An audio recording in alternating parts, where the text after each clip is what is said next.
Praise the Lord.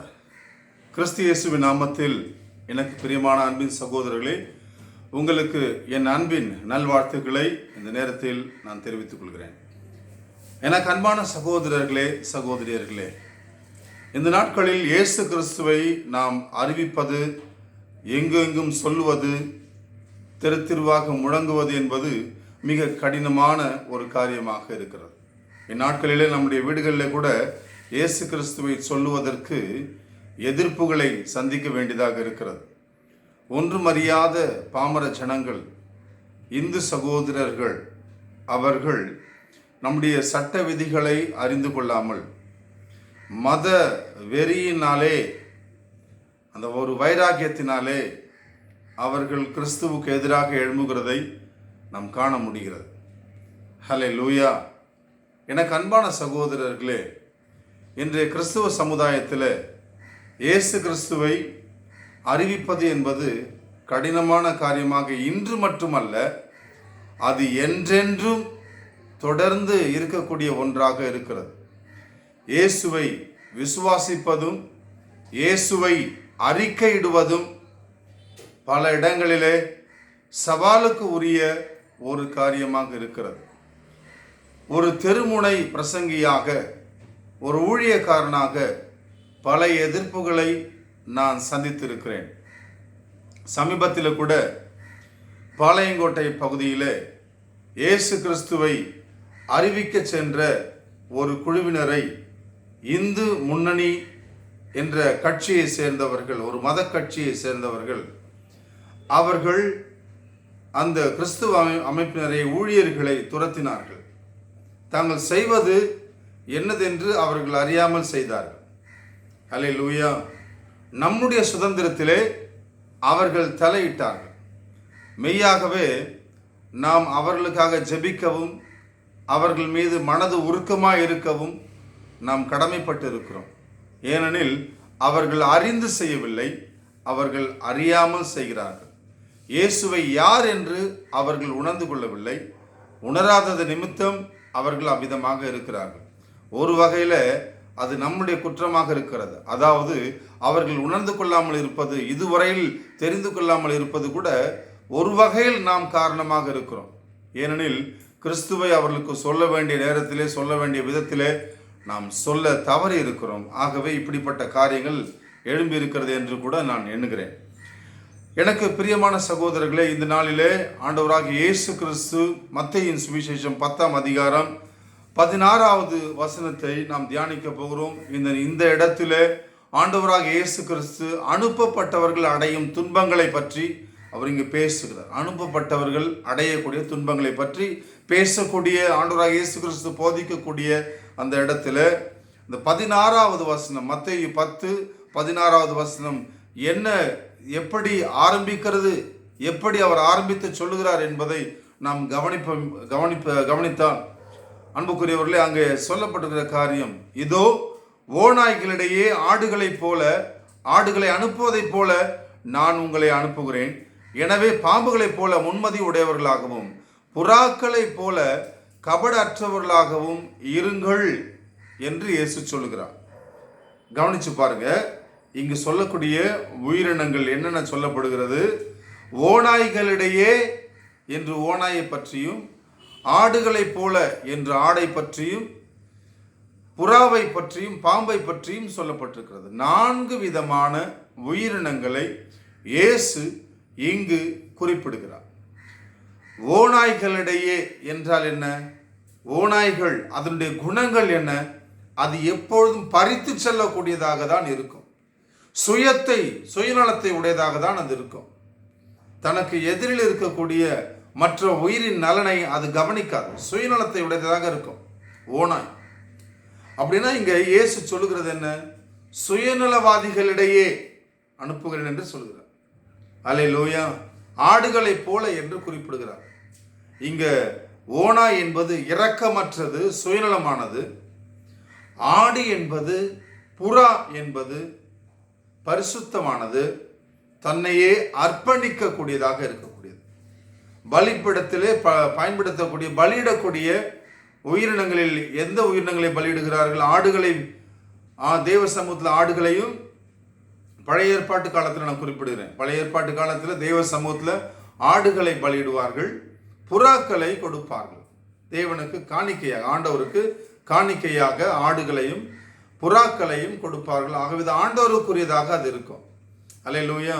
அப்போ இங்க ஆடுகளை போல புறாக்களை போல என்று இயேசு குறிப்பிடும் பொழுது, எனக்குரியவர்களாக, என் சார்பாக, எனக்கு அர்ப்பணிக்கப்பட்டவர்களாக நீங்க மாறி அந்த ஓநாய்களை போல இரக்கமற்ற அன்பற்ற இடத்துல இருக்கக்கூடிய மனிதர்களுக்கு போய் அவர்களுக்கு அன்பை சொல்லுங்கள், அவர்களுக்கு மீட்பை சொல்லுங்கள் என்று இயேசு அனுப்புகிறார்.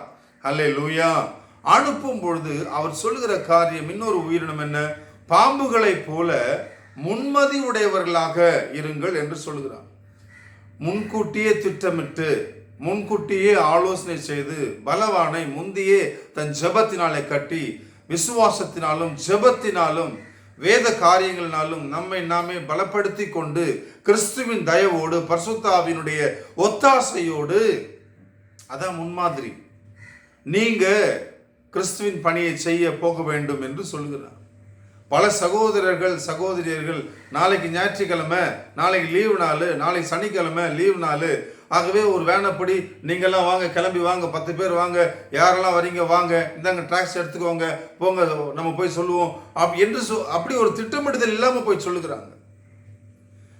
திட்டமிடுதல் இல்லாமல் இருக்கிறாங்க. ஆவின் உதவி இல்லாமல், ஜெபத்தில் போதிய ஜெபம் இல்லாமல், விசுவாசத்தில் போதிய வைராகியம் இல்லாமல், வேதத்தில் போதிய அறிவு இல்லாமல் அப்படி போய் மாட்டிக்கொள்றாங்க.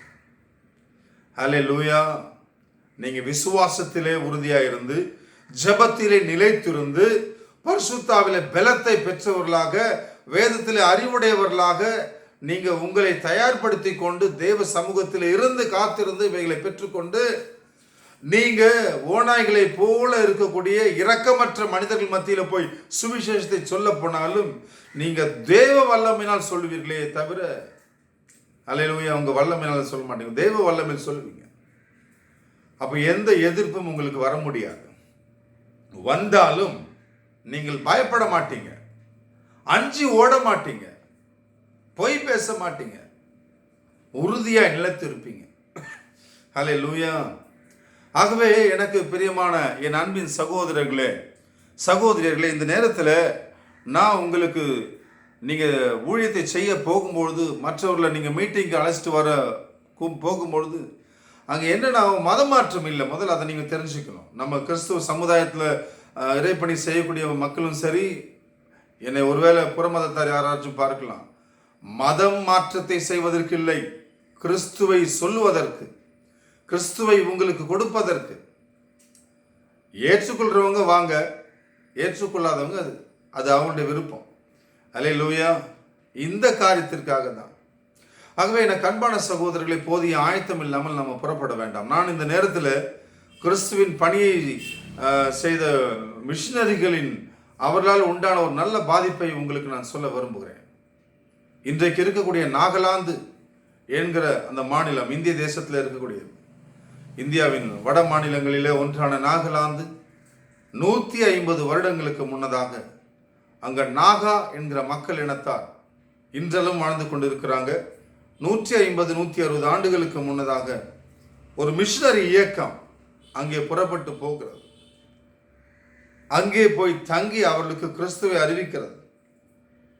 அந்த நாகா இனத்தார் எப்படிப்பட்டவர்களாக இருந்தார்கள் என்றால், அவர்கள் ஒரு திருமண வயதை உடைய ஒரு ஆண்மகன் இருக்கிறான் என்றால், எத்தனை ஆண்களின் தலைகளை அவன் வெட்டி தன் வீட்டிலே அலங்காரமாய் வைத்திருக்கிறானோ அவன்தான் பலவான் என்றும், அவன் தன்னுடைய மனைவியை காப்பாற்ற வல்லமையுடையவனாக இருக்கிறான் என்றும் கருதப்படுவான்.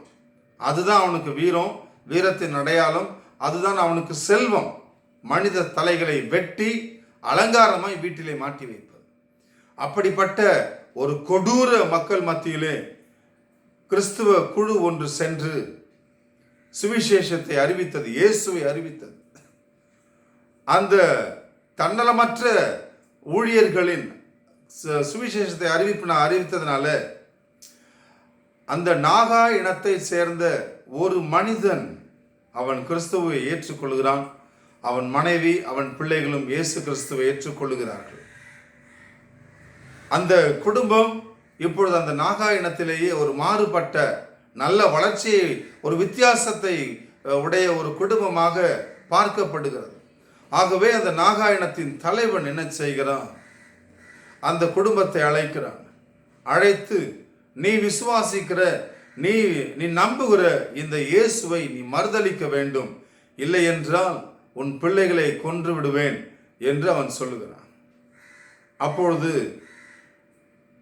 அந்த சகோதரன் சொல்லுகிறான், நான் இயேசுவை ஒருபோதும் கைவிடுவதில்லை, அவரை மறுதலிப்பதில்லை. ஒரு ஆங்கில பாடல் அப்பொழுதுதான் பிறந்தது.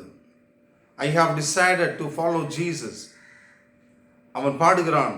நாகா தலைவன் அவன் கேட்ட கேள்விக்கு அந்த குடும்ப தலைவன், மனம் மாறின அந்த குடும்ப தலைவன் சொல்கிறான், இயேசுவின் பின்னே போக துணிந்தேன், பின்னோக்கேன் நான் என்று அவன் பாடுகிறான். அவன் 2 பிள்ளைகள் அம்பால் எய்து கொல்லப்படுகிறார்கள். இப்பொழுது கேட்கிறான் அந்த தலைவன், இப்பொழுது என்ன சொல்ல போகிற? அப்பொழுதும் சொல்லுகிறான், இயேசுவின் பின்னே போக துணிந்தேன், பின்னோக்கேன் நான். அவனுடைய மனைவி கொல்லப்படுகிறார். கொல்லப்பட்ட மனைவி, அவள் மனைவி கொல்லப்பட்ட பிறகு இப்பொழுது அந்த நாகாயன தலைவன் கேட்கிறான், இப்பொழுது நீ இயேசுவை மறுதலிக்கிறாயா என்று கேட்டான். அப்பொழுது அவன் சொன்ன பதில், சிலுவை என் முன்னே, உலகம் என் பின்னே என்று சொன்னான். கடைசியில் தன் ஜீவனை விட்டான், விசுவாசத்தை காத்து கொண்டான். இன்றைக்கு கூட நம்முடைய கல்லறைகளிலே சிலர் நல்லதொரு போராட்டத்தை போராடினேன், விசுவாசத்தை காத்து கொண்டேன் என்று தங்களுடைய உறவினர்களின் கல்லறையிலே எழுதி வைக்கிறார். விசுவாசத்தை காத்து கொண்டது உண்டா? அல்லேலூயா. இயேசுவை அறிக்கை பண்ணினது உண்டா? அல்லேலூயா. உன் அண்டை வீட்டாருக்கு, உன்னோடு உறவாடுகிற நண்பர்களுக்கு, நீ பணி செய்யக்கூடிய இடத்துல உனக்கு கூட இருக்கக்கூடியவர்களுக்கு இயேசுவை சொன்னது உண்டா? எனக்கு அன்பான சகோதரர்களே, சகோதரியர்களே, இயேசுவை சொல்லுவோம், அவருக்காக வாழுவோம், விசுவாசத்தை காத்துக்கொள்வோம். திருவெளிப்பாடு 2ஆம் அதிகாரம் 10வது வசனத்தில் இப்படி ஒரு வாக்குத்தத்தத்தை ஆண்டவர் தெளிவாய் நமக்கு எழுதி வைத்திருக்கிறார். நான் வாசிக்கிறேன், நீங்களும் அதை கவனியுங்கள். 2:10 திருவெளிப்பாடு 2ஆம் அதிகாரம் 10வது வசனம். ஹல்லேலூயா. தேங்க்யூப்பா, தேங்க்யூ. உனக்கு வரவிருக்கின்ற துன்பத்தை பற்றி அஞ்சாதே. இதோ சோதிப்பதற்காக அலகை உன்னை சேர்ந்தோருள் சிலரை சிறையில் தள்ளவிருக்கின்றது. 10 நாள் நீ வேதனை உருவாய், இறக்கும் வரை நம்பிக்கையோடு இரு. அவ்வாறாயின் வாழ்வை உனக்கு முடியாக சூட்டுவேன். ஹல்லேலூயா. கவனிச்சு பாருங்க, இறக்கும் வரை, சாவே வந்தாலும் நம்பிக்கையோடு இரு, விசுவாசத்தோடு இரு. அவ்வாறாயின் வாழ்வை உனக்கு வெற்றி வாகையாக சூடுவேன், உனக்கு வாகையாக சூடுவேன். ஹல்லேலூயா, ஹல்லேலூயா. முடியாக சூடுவேன். எனக்கு அன்பான சகோதரர்களை, காத்துக்கொள்ளும் விசுவாசத்தை.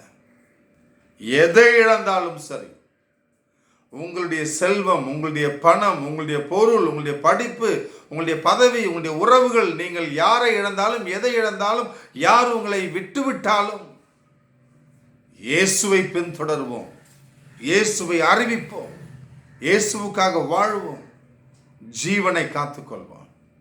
ஹல்லேலூயா. கண்களை மூடி நாம் ஜெபிக்கலாம். என் ஆண்டவராகிய இயேசுவே, என்னை பார்த்து கொண்டிருந்த இந்த செய்தியை கேட்ட என் சகோதரர்கள் ஒவ்வொரு